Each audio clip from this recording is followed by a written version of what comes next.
Friends, இன்னைக்கு இந்த வீடியோல ரொம்ப முக்கியமான மேட்டரை பத்தி தெரிஞ்சுக்க போறோம். அதிகமா உட்கார்ந்துகிட்டு வேலை பார்க்கறவங்களுக்கு இந்த மாதிரியான வலிகள் ஏற்படுது. உட்கார்ந்தே ரொம்ப நேரம் இருந்துகிட்டு திடீர்னு எந்திக்கிறப்போ அவங்களோட இடுப்பு பகுதிகளில் எலும்புகளே உடையிற மாதிரி நமக்கு வலிகள் ஏற்படுது. எந்திரிச்சு நடக்கிறதுக்கோ அடி மேல அடி வைக்கிறதுக்கோ கூட கஷ்டப்பட வேண்டியதா இருக்குது. இந்த வலி எந்த அளவுக்கு எடுத்துட்டு போகுதுன்னா நம்ம ஆபரேஷன் பண்ணணும் அப்படிங்கிற அளவுக்கு இருக்குது. அந்த மாதிரி இருக்கிறவங்க ஆபரேஷன் பண்ணாம நம்ம ஆயுர்வேதத்துல ஏதாவது ரெமெடி இருக்கா அப்படின்னு கேட்டிருந்தாங்க. அந்த மாதிரியான ஒரு ரெமெடியை தான் இன்னைக்கு இந்த வீடியோல பார்க்க போறோம். ஃப்ரெண்ட்ஸ், எல்லா பொருட்களையுமே எடுத்துட்டு வந்து தயார் பண்ணி வச்சுட்டு ஒரு வாரத்துக்கு இந்த ரெமெடியை எடுத்துக்கிட்டாலே போதும். ஃப்ரெண்ட்ஸ், குறிப்பா இடுப்பு வலி கால் வலிக்காக தான் இந்த ரெமெடியை தயார் பண்ணிருக்கோம். ஃப்ரெண்ட்ஸ், இந்த ரெமெடியை எப்படி தயார் பண்ணணும், எந்த அளவுல எடுத்துக்கணும் அப்படின்னு தெரிஞ்சுக்கிறதுக்கு முன்னாடி நம்ம சேனலை இப்பதான் நீங்க ஃபர்ஸ்ட் டைம் பாக்குறீங்கன்னா சப்ஸ்கிரைப் பண்ணி பக்கத்துல இருக்க பெல் ஐகானையும் கிளிக் பண்ணுங்க. நீங்க பண்ற ஒவ்வொரு லைக்கும் எங்களுக்கு மோட்டிவேஷனா இருக்குது. நிறைய பேர் வீட்ல இப்போ வெத்தலை செடி இருக்குது. உங்க வீட்ல இருக்கிற இளம் வெத்தலையா ஒரே ஒரு இலைய மட்டும் எடுத்துக்கோங்க. இந்த ரெமெடிக்காக ஃப்ரெஷ்ஷான வெத்தலைய பயன்படுத்தினா ரொம்ப நல்லது. இந்த ரெமெடிக்காக இன்னொரு பொருளும் தேவைப்படுது.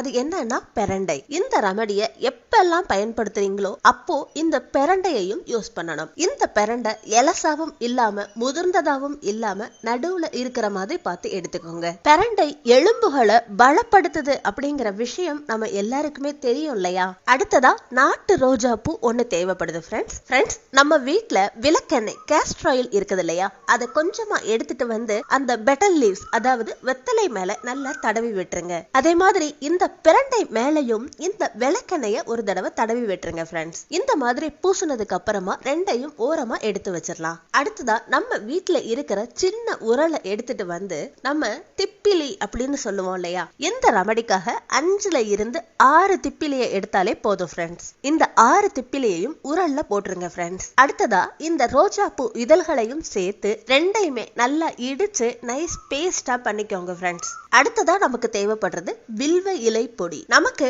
நாட்டு மருந்து கடைகள்லயே வில்வ இலை பொடி அப்படின்னு கேட்டாலே கிடைக்கும். இந்த வில்வ இலை பொடியை 1/2 டீஸ்பூன் அளவுக்கு சேர்த்துக்கோங்க. அடுத்ததா நம்ம கிட்ட டார்க் பிரவுன் கலர்ல வெல்லம் இருக்கு இல்லையா? அந்த வெல்லத்தை 1 டேபிள் ஸ்பூன் அளவுக்கு சேர்த்துக்கோங்க.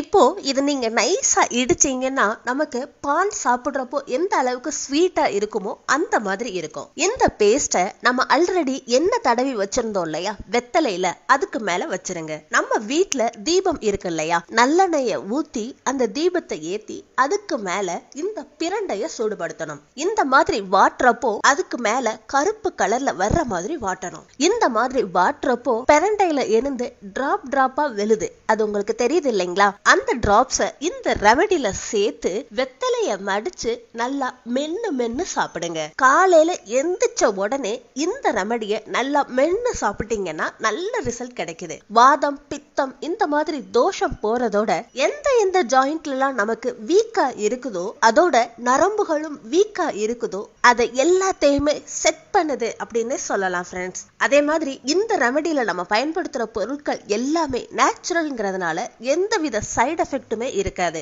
ரொம்ப நல்லா வேலை செய்யுது. ஆபரேஷன் பண்ண வேண்டிய சூழ்நிலையில இருக்கும் அப்படிங்கிறவங்க கூட எந்தவித சந்தேகமுமே இல்லாம இந்த ரெமடியை ஃபாலோ பண்ணுங்க.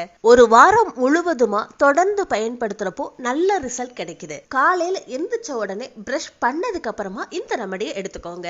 என்னைக்கு இந்த ரெமடியை சாப்பிட போறீங்களோ அன்னைக்கு ஃப்ரெஷ்ஷா தயார் பண்ணுங்க. கொஞ்சம் அதிகமா தயார் பண்ணிட்டீங்கன்னா ஃப்ரிட்ஜ்ல வச்சும் மறுநாள் பயன்படுத்திக்கலாம். பெரண்டையோட டிராப்ஸை மட்டும் அன்னைக்கு ஃப்ரெஷ்ஷா தயார் பண்ணி மிக்ஸ் பண்ணிக்கோங்க. ரொம்ப ஈஸிங்க, டேஸ்டா இருக்கும், எந்தவித கசப்புமே இருக்காது. ஆபரேஷன் போறவங்களுக்கு யூஸ் ஆகுதுன்னா எந்த அளவுக்கு எஃபெக்டிவா ஒர்க் ஆகும் நீங்களே பாத்துக்கோங்க. ஃப்ரெண்ட்ஸ், இந்த ரெமடி நல்லா இருக்கு அதே மாதிரி எஃபெக்டிவா இருக்கு அப்படின்னு நீங்க நினைச்சீங்கன்னா வேகமா லைக் பண்றதுக்கு மட்டும் மறந்துடாதீங்க. நம்ம சேனலை இப்பதான் நீங்க ஃபர்ஸ்ட் டைம் பாக்குறீங்கன்னா சப்ஸ்கிரைப் பண்ணி பக்கத்துல இருக்க பெல் ஐகானையும் கிளிக் பண்ணுங்க. அடுத்த ஒரு இன்ட்ரெஸ்டிங்கான யூஸ்ஃபுல்லான வீடியோவோட நான் உங்களை மீட் பண்றேன். Until then, take it, bye bye.